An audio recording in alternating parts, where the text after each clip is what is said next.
देखिएगा हिंदी संस्कृत गद्य में आज दूसरा चैप्टर है अस्माकम राष्ट्रीय प्रतीकानि। इसका हिंदी भावार्थ देखिए।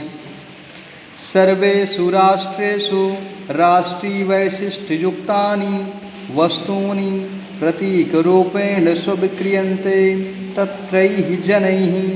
सर्वेषु माने सभी, राष्ट्रेषु माने देशों में, राष्ट्रीय वैशिष्ट्य युक्तान माने राष्ट्रीय विशेषता से युक्त वस्तुएं प्रतीक रूपेण स्वीक्रियन्ते प्रतीक चिन्ह के रूप में स्वीकार की जाती हैं तत्रैः जनैः वहाँ के लोगों के द्वारा। अर्थात सभी देशों में राष्ट्रीय विशिष्टता से युक्त कुछ वस्तुएं प्रतीक चिन्ह के रूप में वहाँ के लोगों द्वारा स्वीकार की जाती हैं। आगे हैं तेषु प्रतीकेषु तद्राष्ट्रस्य गौरवं चारित्र्यं गुणाश्च प्रतिभासन्ते।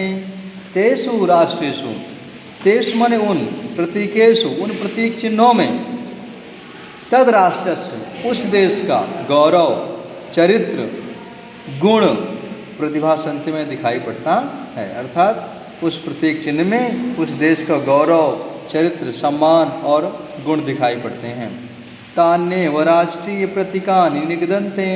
तान्यो माने वही, राष्ट्रीय प्रतीकार में राष्ट्रीय प्रतीक निगदन्ते माने कहलाते हैं। अर्थात वही वस्तुएं राष्ट्रीय प्रतीक के रूप में या राष्ट्रीय प्रतीक चिन्ह के रूप में जानी जाती हैं, कहलाती हैं। अस्माकं राष्ट्रे भारतोऽपि कतिपयानि प्रतीकानि स्वीकृतानि सन्ति। अस्माकं माने हमारे, राष्ट्रीय माने देश में, भारतोऽपि हमारे देश भारत में भी, कतिपयानि माने कुछ वस्तुएं प्रतीक के रूप में स्वीकृतानि माने स्वीकार की गई अस्ति माने हैं। हमारे देश भारत में भी कुछ वस्तुएं प्रतीक चिन्ह के रूप में स्वीकार की गई हैं। तान्यस्माकं चारित्र्यं सांस्कृतिक महत्वं च व्यंजयति। तान्य माने वह वस्तुएं हमारे देश के सांस्कृतिक चरित्र और महत्व को व्यंजन माने बताती हैं। पक्षी सुकतमः, पक्षियों में कौन। पशु सुकतमः, पशुओं में कौन। पुष्पे सुकतमः, फूलों में कौन। वास्माकं राष्ट्रीय महिमा, जो हमारे देश की राष्ट्रीय महिमा का प्रतिनिध्यम विदधाति, प्रतिनिधित्व करते हैं या बताते हैं। विचारेव प्रतीकान निर्धारितानि सन्ति, विचार करके ही प्रतीक चिन्ह के रूप में निर्धारित किए गए हैं, स्वीकार किए गए हैं। देखिएगा इसमें पहला क्या है, मयूरः। आज हम आपको मयूर व्याघ्र कमल के बारे में पढ़ाएंगे। मयूरः पक्षीषु मयूरः राष्ट्रीय पक्षी रूपेण स्वीकृतो अस्ति। पक्षियों में मोर राष्ट्रीय पक्षी के रूप में स्वीकार किया गया है। मयूरो अतीव मनोहरः पक्षी वर्तते, मोर अत्यधिक सुंदर पक्षी है। चंद्रकवल संवलितानि चित्राणि तस्य वृक्षाणि मनांस हरन्ति।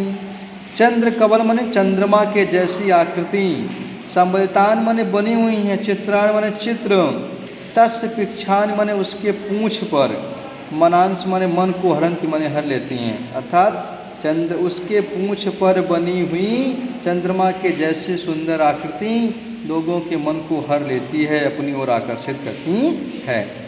यदा गगनं श्यामरहि मेघम् आच्छन्नं भवति तदा मयूरो नृत्यति। यदा गगनम, यदा माने जब, गगनम माने आसमान में, जब आसमान में श्यामलई मेघ है, काले काले बादल, आच्छिन्नम यानी बादल आसमान को ढक लेते हैं, तदा मयूरो नृत्य, तब मोर नाचता है।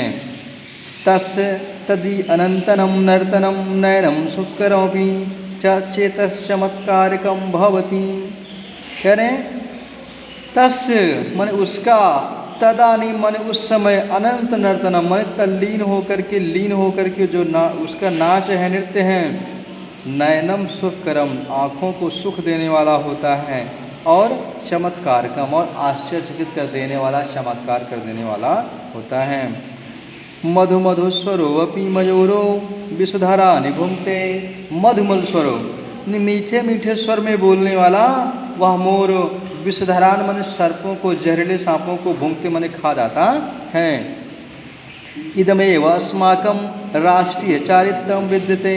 इदमेव माने ठीक इसी प्रकार से हमारे देश का चरित्र भी है। सर्वेषां मधुरं वाच्यं मधुरं व्यवहर्तव्यं मधुरं चरितव्यं किंतु ये राष्ट्रद्रोहिणो अत्याचारपरायणा राष्ट्रीयखण्डितायाः राष्ट्रीयैकस्य वा विघातकः विषमुखः सर्पतुल्या मयूरेणैव राष्ट्रेण व्यापितव्यः।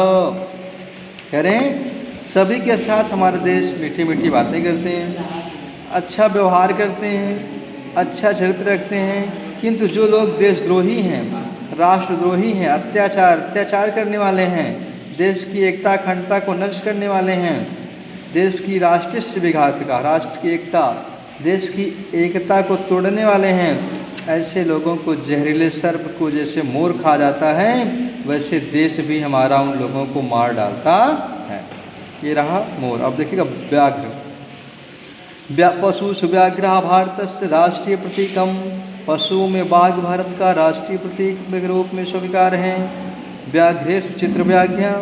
बाघों में भी चित्तीदार व्याघ्र बहुवैशिष्टो विद्यते, अनेकों प्रकार की विशेषता से युक्त हैं। को ना जानाति कौन नहीं जानता।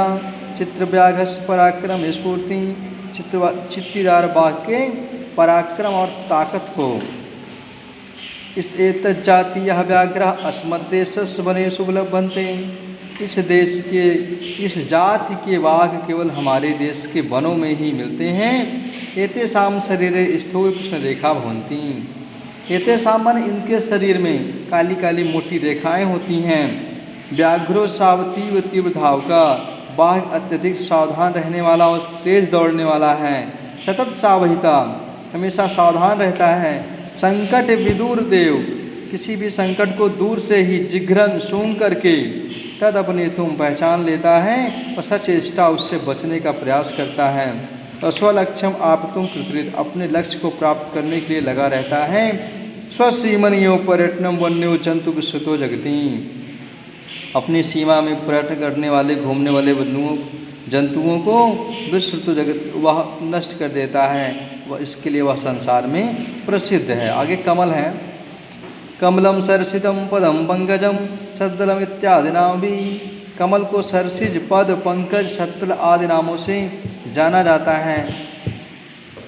पुष्प अस्माकम राष्ट्रीय प्रतीकेन स्वीकृतम। यह फूल हमारे राष्ट्रीय प्रतीक के रूप में स्वीकार है। राष्ट्रीय पुष्पस्य सुविदिते। राष्ट्रीय फूल के रूप में अपनी कीर्ति को सम्मान के रूप व्यक्त करता है या विद्यमान है।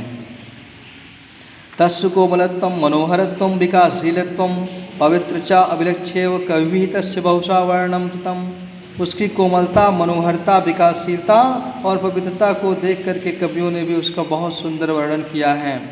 न कश्चिन् महाकवि संस्कृत भाषायाः हिंदी भाषाया वा विद्यते येन तस्य पुष्पस्य महात्मा नागीतम्।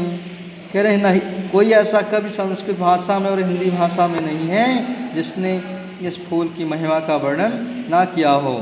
देवानाम स्तुति प्रसंगे देवताओं की पूजा के विषय में दिव्यकर चरणादीनाम अंगानाम मानव हृदय से चौपमानीकृतम तत्सांस्कृतम महत्वम विभर्ति पुष्पमिदम। कह रहे देवताओं की पूजा के विषय में, उनके दिव्य चरण आदि अंगों की तुलना के विषय में, मनुष्य के हृदय इत्यादि की तुलना के संबंध में, सांस्कृतिक महत्व के संबंध में यह फूल संसार में प्रसिद्ध है। शरद ऋतु मनोहरम पुष्पम यत जल संकुलितडागेषु सरसम चान्यो अनस्य उत्पद्यते वर्धते रविकर्णिकर संसर्गात प्रस्फुटति। शरद ऋतु के सुंदर मौसम में यह फूल तालाबों में, छोटे छोटे गड्ढों में, जल युक्त स्थानों पर उग जाता है और सूर्य की किरणों को पा करके यह विकसित होता है और खिल जाता है।